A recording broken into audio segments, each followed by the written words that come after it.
साथियों, आपका पुनः स्वागत है टीटीसी गाइड यूट्यूब चैनल में। दोस्तों, इससे पहले डीबीएमएस एंड एसक्यूएल में हम काफ़ी वीडियोज बना चुके हैं, उनकी लिंक आपको इस वीडियो के डिस्क्रिप्शन बॉक्स में मिल जाएगी। और आज की इस वीडियो में हम सीखने वाले हैं नॉर्मलाइजेशन और इसके कुछ टाइप्स हैं यहाँ पर, ठीक, उनके बारे में। ये क्वेश्चन भी एग्जाम में पूछा जाता है, इसीलिए हम इस टॉपिक पर आपको वीडियो प्रोवाइड कर रहे हैं, ठीक है।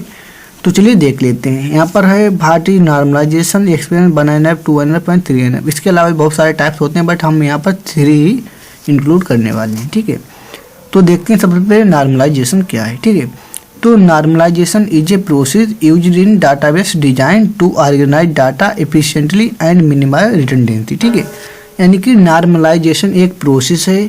इस प्रोसेस का यूज हम जब करते हैं जब हम डाटाबेस को डिजाइन करते हैं, जिससे कि डाटाबेस को एक अच्छे तरीके से हम ऑर्गेनाइज कर पाएँ और उसमें जो रिडंडेंसी यानी कि डाटा की डुप्लीकेटता, यानी कि डाटा दो तीन प्रकार का हो जाता है, तो यानी कि उसकी डुप्लीकेसी को मिटाने का कार्य करती है हमारी नॉर्मलाइजेशन की प्रक्रिया, ठीक है। ऐसे समझिए, it involves break down large tables into smaller ones and establish relationship between them.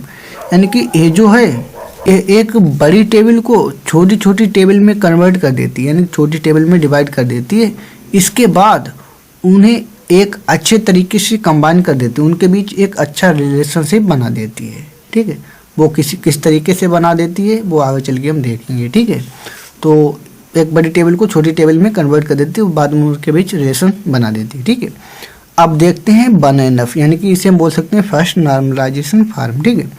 तो इन 1NF each column in A table must contain atomic value, ठीक है। यानी कि 1NF में एक कॉलम जो है वो एक मस्ट यानी कि एटॉमिक वैल्यू तो कंटेन रखना ही रखना है उसे, ठीक। एटॉमिक वैल्यू यानी कि unique value, primary unique value, ठीक है। And each column must have a unique name, और हर एक कॉलम एक यूनिक नेम भी रखना जरूरी है, ठीक। ये तो 1NF में होता ही होता है, ठीक है। It ensures that the table has no repeating group of column, ठीक है। और ये भी सुनिश्चित करता है कि जो हमारी टेबल है उसमें हमारे रिपीटेटिंग ग्रुप्स भी नहीं होने चाहिए, रिपीटेटिंग ग्रुप्स के कॉलम भी नहीं होनी चाहिए, ठीक है। ये भी 1NF में हमारा होता है, ठीक है। अगर आप इतने से नहीं समझे तो अब हम आपको और अच्छे तरीके से समझाने का प्रयास करते हैं, ठीक है। यहाँ पर जैसे कि हमने लिखा इन सिंपल वर्ड, अगर सिंपल वर्ड में हम कहें तो 1NF में हमारा नो मल्टी वैल्यूड, यानी कि मल्टी वैल्यूड नहीं होनी चाहिए, एक प्रकार की एक ही वैल्यू होनी चाहिए, ठीक है। इसके बाद ओनली सिंगल वैल्यूड, या केवल सिंगल वैल्यू होनी चाहिए, ठीक है। इस तरीके से हम कह सकते हैं।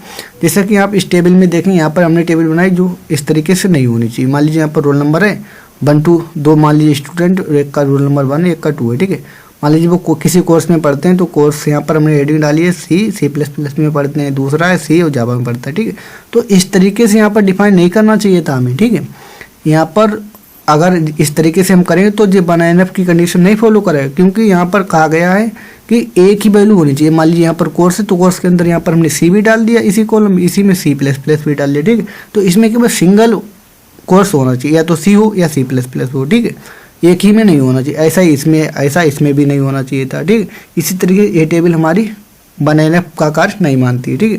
बट ये टेबल हमारे 1NF का कार्य मानती है, ठीक है। यानी कि इसमें एक कॉलम के अंदर देखिए एक ही हमारा रोल नंबर है, ठीक, दूसरे में दूसरा रोल नंबर है, ठीक, दूसरे लाइन में। इसके बाद कोर्स में देखें तो केवल एक ही सब्जेक्ट है, इसमें भी एक ही सब्जेक्ट है, ठीक है। तो ये हमारा 1NF के अंदर इंक्लूड हो सकता है, होता ही है, ठीक है। अब जैसे यहाँ पर आप देखें 2NF, सेकेंड नॉर्मल फॉर्म बोल सकते हैं। To achieve 2NF a table must first be in 1NF, ठीक है। अगर हम 2NF को अचीव करना चाहते हैं तो हमारी जो टेबल है वो 1NF के रूल को, रेगुलेशन को मानती हो, ठीक। तो पहले तो उसे 1NF में होना चाहिए, तभी वो 2NF को अचीव कर पाएंगे, ठीक है। एडिशनली ऑल नॉन की attributes must be fully functionally depend on the primary की, ठीक है। यहाँ पर बताया गया नॉन की, जैसे कि मान लीजिए हमारी प्राइमरी की होती है और नॉन प्राइमरी की होती है, ठीक है। तो प्राइमरी की टेबल में हम किसी एक वैल्यू को ही बना सकते हैं, ठीक है। तो यहाँ पर बताया गया यानी कि ऑल नॉन की एट्रीब्यूट्स, ठीक, ऑल नॉन की attributes must be fully functionally depend on primary की, ठीक है। यानी कि जितने भी नॉन की एट्रीब्यूट्स हैं वो पूर्ण रूप से जो प्राइमरी की हैं उन पे डिपेंडेंट होने चाहिए, इसमें बताया है, ठीक है। यानी कि जो नॉन की हैं वो प्राइमरी की पर डिपेंडेंट होने चाहिए, ठीक है। ये इसमें बताया गया। This means that each non key attribute should depend on the entire primary key, not just part of it.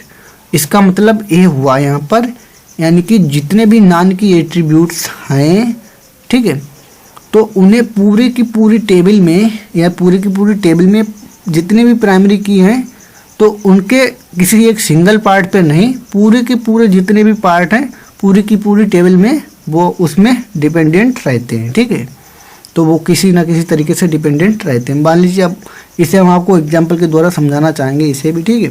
जैसे कि ये कंडीशन, पहली बात ये कंडीशन फॉलो करती है, यानी कि सबसे पहले तो इसे 1 NF की कंडीशन में होना चाहिए, plus no partially dependency, no partially dependency भी इसमें नहीं होनी चाहिए, plus only full dependency, only full dependency होनी चाहिए, ठीक है। इन तीनों बातों को तो पहले तो 1 NF यानी कि जो ऊपर बता चुके वो होना चाहिए, ठीक है। नो पार्शली मान लीजिए यहाँ पर हम आपको बता रहे हैं, यहाँ पर आप देखेंगे ए बी है, ठीक है। तो ए बी मान लीजिए हमारी प्राइमरी की है यहाँ पर, ठीक है। ये कम्बिनेशन की मान लीजिए ए और बी की दोनों की है, ठीक है। अब मान लीजिए कोई कार्य है जो ए बी अगर किसी भी कार्य को करना चाहें तो जब भी ए बी दोनों उस काम को करना चाहेंगे तभी वो काम हो जाएगा, ठीक है। मान लीजिए ए बी अगर चाहें सी से कोई कार्य करवाना, ठीक है, तो अगर दोनों चाहें तब तो सी कार्य कर देगा, बट तो यहाँ पर ये वाली कंडीशन अगर दोनों कहेंगे तब तो कार्य कर देगा, बट अगर ए ने कहा है कि हम अकेले ही सी से कोई काम करवा लेंगे तो ऐसा संभव नहीं है इसमें, ठीक। इसमें यानी कि फुली यहाँ पर बताएगा नो पार्शली, यानी कि अगर एक व्यक्ति अकेला चाहे सी से कार्य को करवाना तो सी नहीं करेगा। यहाँ पर अगर बी चाहे सी से कार्य करवाना तो भी नहीं होगा जब तक दोनों ना कहें। यहाँ पर दोनों कहेंगे तो कार्य हो जाएगा, यहाँ पर एक एक कहेगा तो कार्य नहीं हो पाएगा, ठीक है। यहीं पर बताया गया फुल डिपेंडेंसी होनी चाहिए, ठीक है। इसके बाद हमारा आया लास्ट 3 NF, ठीक है। तो इसमें क्या है, for a table to be in 3 NF it must first be in 2 NF। अगर हम 3 NF की टेबल की बात की जाए तो ये सबसे पहले 2 NF के रूल्स एंड रेगुलेशन को मानती हो, ठीक है, तभी हम 3 NF को अचीव कर सकते हैं, ठीक है। इन 3 NF ऑल नान की attributes must be dependent of each other, ठीक है। यानी कि इसमें क्या है, जितने भी नान की एट्रीब्यूट्स हैं वो आपस में इंडिपेंडेंट होने चाहिए, यानी कि एक दूसरे पर निर्भर नहीं होने चाहिए, इंडिपेंडेंट होने चाहिए, ठीक है। यानी कि वो भी नान की हैं और दूसरे भी नान की हैं, फिर भी एक दूसरे पर डिपेंडेंट हो जाए तो एक दूसरे पर डिपेंडेंट नहीं, उन्हें एक दूसरे पर इंडिपेंडेंट होना चाहिए, ठीक। पहली बात तो ये हो गई।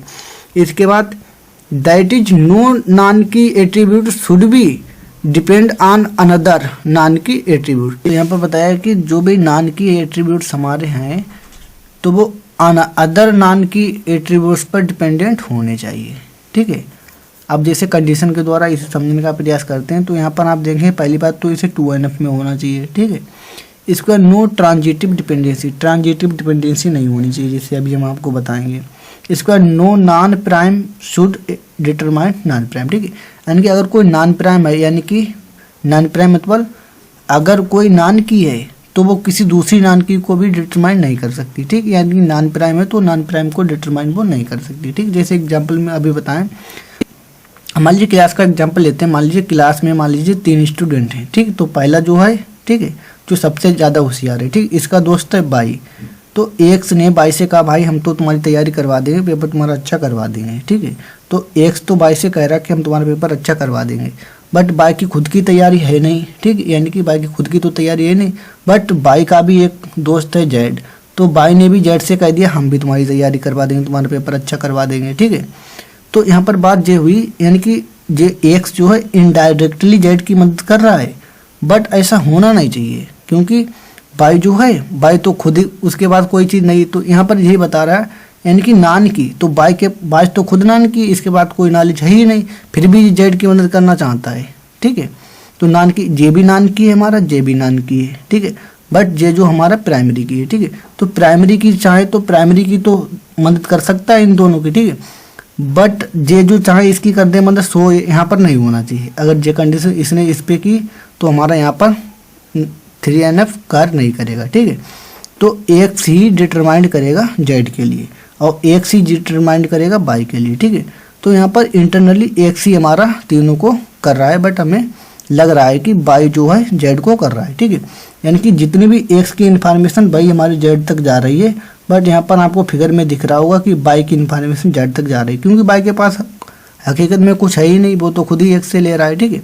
तो इसी प्रकार का कोर्स कंसेप्ट होता है हमारा इसमें, ठीक है। तो इसे तैयार जरूर कर लें। थैंक यू दोस्तों, मिलते हैं next video. Take care, like share video को जरूर करें, चैनल को सब्सक्राइब करें। चलिए मिलते हैं नेक्स्ट वीडियो में।